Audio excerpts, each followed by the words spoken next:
يا سلام يا سلام يا سلام على الريحة وعلى هالصوت. الفتات هي من أطيب الأكلات اللي بنعملها بشهر رمضان الكريم. اليوم حبيت أعمل فتة الدجاج، رافقوني لنشوف كيف عملنا هالوصفة اللذيذة. عندي هون 7 معالق كبار لبن، بدي اضيف لهم 3 معالق كبار طحينة، عصير نص ليمونة، توم، سنين توم، ملح، وبدي احرك المزيج. انا عندي اللبن او اليوغرت كان عندي جامد شوي، فاضطريت اضيف شوية مي لحتى صار معي الصوص بهالنعومة هاي. اما اذا عندكم انتو اللبن او اليوغرت طري فما في داعي تضيفوا سوائل ابدا.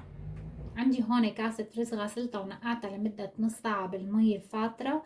هلا بدي حط عندي هون معلقتين زيت، بدي نزل الرز، بدي اضيف كاسة وربع، كاسة وربع مي، ملح. رح اترك الرز عندي هون يغلي وبعدين رح نغوص عليه. وهلا بدي اقلي عندي هون الدجاج. حبيت هون استخدم لهي الوصفة صدر الدجاج المقلي بدل صدر الدجاج المسلوق. وهلا رح اضيف ربع معلقة بابريكا، ربع معلقة ثوم مجفف،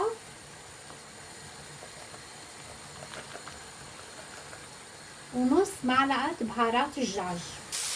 وهي الدجاج جهز عندي بهالشكل هاد. عندي هون الخبز المقطع، هلا بدي اعطيهم بخة زيت وبدي اخذهم على الاير فراير لحتى يتحمصوا. عندي هون مرقة الدجاج، رح سقي الخبز بمية الدجاج.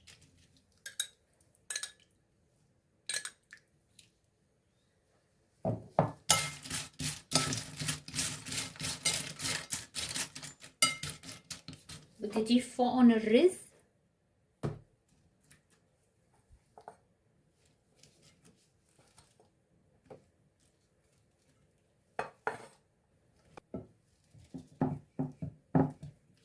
اضيف فوقهم الدجاج،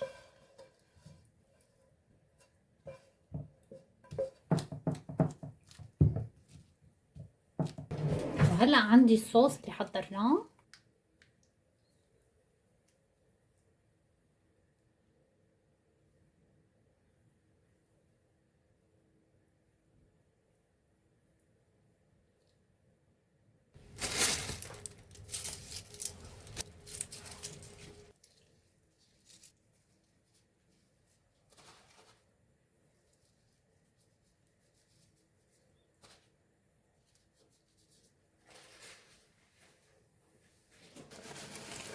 ورح اضيف المكسرات. وهلا اخر شي بدي اضيفه، رح نحط السمنة السخنة فوقها. بسم الله الرحمن الرحيم. يا سلام يا سلام يا سلام على الريحة وعلى هالصوت. يا سلام، شي بشهي. غرام غرام يا جماعة، الريحة غرام، ريحة الفتة والسمنة. إذا عجبكم الفيديو يا غوالي لا تنسوا لايك واشتراك بالقناة. بشوفكم بوصفة جديدة.